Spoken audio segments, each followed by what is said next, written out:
20 sandera bebas dari Gaza, dan keterlibatan Prabowo untuk Gaza.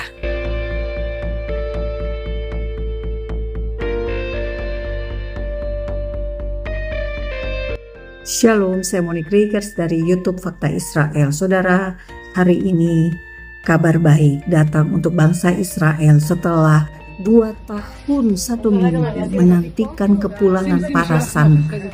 Akhirnya para sandera yang masih hidup sebanyak 20 orang bebas. Dan yang luar biasa Bapak Ibu semua, Fakta Israel sangat bersyukur pembebasan itu terjadi di hari terakhir dari perayaan Sukkot, yakni hari Simchat Torah. Bapak Ibu, peristiwa 7 Oktober 2023 terjadi pada hari Simchat Torah, hari yang seharusnya orang Yahudi bersukacita menari-menari dengan memeluk gulungan Torah. Namun yang terjadi adalah keganasan dari terorisme dari Gaza. Kini Tuhan mengubahnya menjadi hari tarian, hari nyanyian, hari sukacita. Karena apa?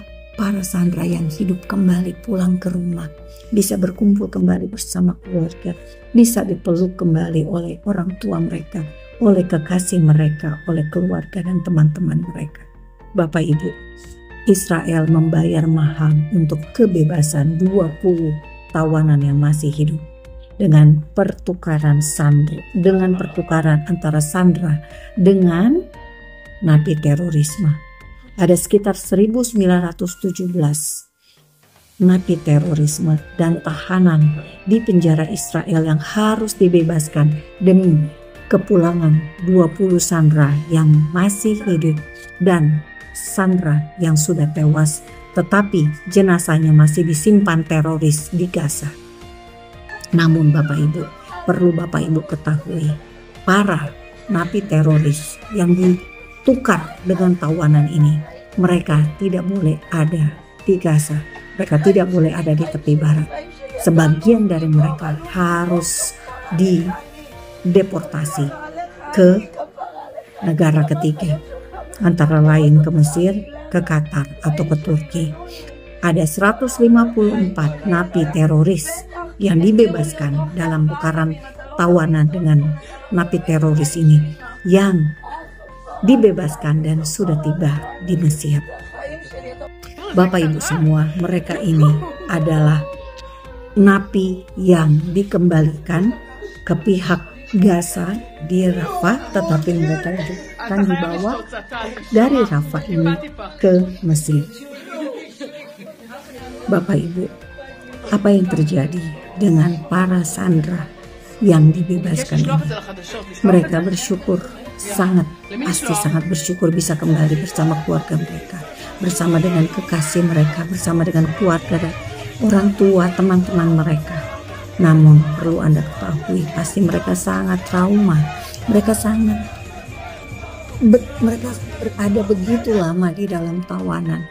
Kita harus mendoakan mereka. Kita juga harus mendoakan keluarga-keluarga yang menerima anak, pasangan, keluarga, teman, saudara mereka dalam kantung jenazah. Kita harus mendoakan mereka karena apa? Mereka pasti sangat berduka, sangat terpukul, kehilangan keluarga mereka. Dan Bapak Ibu, kita doakan agar Roh Kudus melawat mereka, sehingga mereka bisa tetap dipulihkan, tetap dikuatkan, dan mereka dari kegetiran, kepahitan dari kejadian ini, mereka muncul sebagai sebuah kekuatan yang luar biasa, menjadi sebuah cahaya di tengah kegelapan dunia ini. Bapak Ibu, Fakta Israel juga mau bersyukur untuk rencana Presiden Prabowo yang sebetulnya ingin datang ke Israel. Dan menurut pemberitaan di Israel, karena informasi ini bocor, maka kemungkinan akan dibatalkan.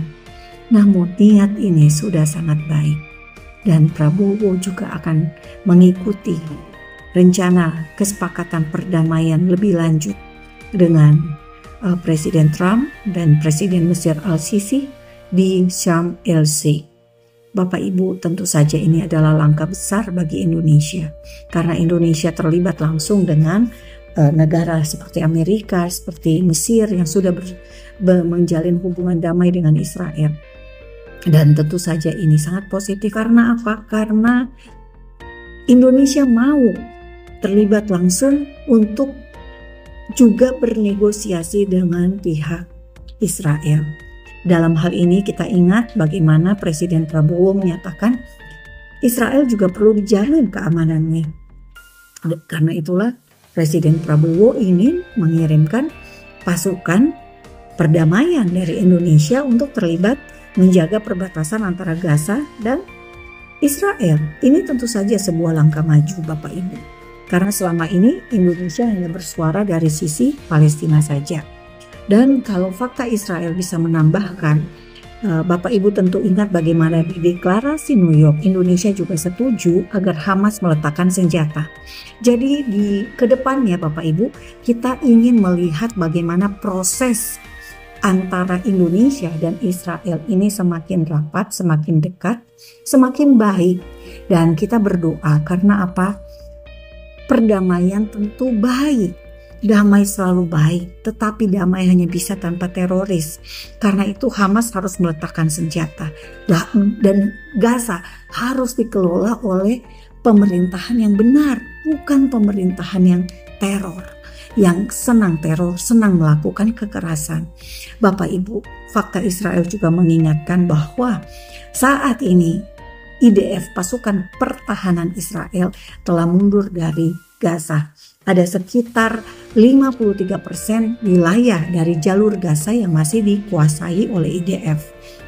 Bapak Ibu, kalau Anda ingat, IDF itu sudah berhasil menguasai hampir seluruh jalur Gaza.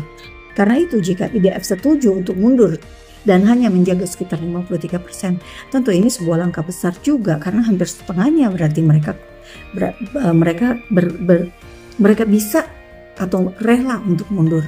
Dan jangan lupa Bapak Ibu, pembebasan sandera yang terjadi ini juga tidak lepas dari pengorbanan nyawa para prajurit IDF yang rela untuk berperang, meninggalkan kuliah mereka, pekerjaan mereka, keluarga mereka, anak mereka untuk datang ke Gaza berperang untuk mengembalikan para tawanan yang ada di Gaza. Pengorbanan mereka tentu tidak sia-sia. Bapak Ibu, kita hari ini bersyukur, kita hari ini berterima kasih kepada Tuhan yang melakukan perkara-perkara yang ajaib, perkara yang besar untuk bangsanya, bangsa Israel. Salam damai dari fakta Israel. Damai hanya bisa terwujud jika ada kebenaran. Saya Monique Rakers, salam dari Mesir.